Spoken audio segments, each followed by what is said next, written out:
Сәлем қыздар, бүгін сіздермен бірге қазыны қалай жасатындығым туралы бөлісетін боламын. Ұнап жататын болса, соңына дейін көруді ұсынамын. Ең алдымен ішекті аламыз және де оны теріс аударып аламыз. Осындай таяқты пайдаланып теріс аударсаңыздар, өте тез аударылады.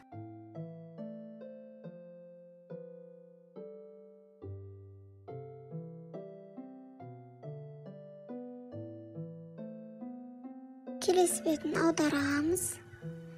Ішекті жақсылап жуу өте маңызды. Таяқты алып тастаймыз. Одан кейін көп мөлшерде тұзды сеуіп қалдырамыз. Бұл тұз бір жағынан скраб есебінде болады, бір жағынан сіңеді тұзы. Енді етті дайындауға кірісеміз. Ол үшін кішкене бөліктерге бөліп аламыз. Міне осындай ұзындығын қалдырамыз. Ұзынша етіп кесіп аламыз. Дәл видеодағыдай кесіп алғандарыңыз дұрыс. Қазыға салған кезде жеңілірек болады. Одан кейін етті осылай тілімдерге бөліп, яғни осып шығамыз. Жұқалап осқандарыңыз дұрыс. Себебі етке тұзы, зіресі, тағы да салатын заттарыңыз сіңуі керек. Етті жақсылап тұздаймыз.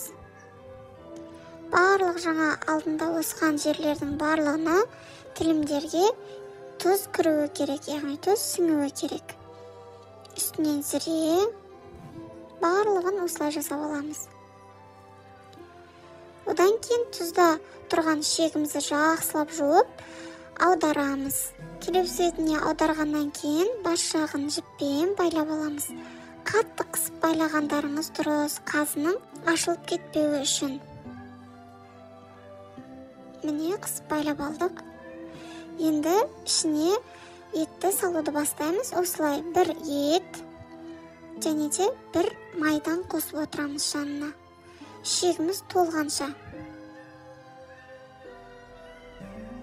Міне май салдым жанына, тағы да бір ет саламыз. Мұндағы ең маңызды нәрсе бұл еттердің байланысқан жерін үзіп алмауымыз керек. Яғни бірінің артынан бірін үзіп алмай салып отыруымыз керек. Бір-бірімен ұштастырып, жалғастырып отыруымыз керек. Сонда қазы тығыз етті болып шығады.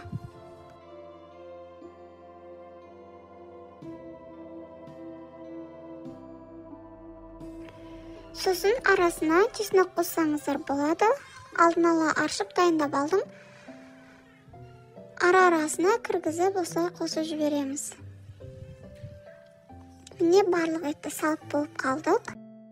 Яғни бұл сіздердің қазыларыңыздың көлеміне байланысты. Мен бір үлкен және де екі шағындау қазы істеймін.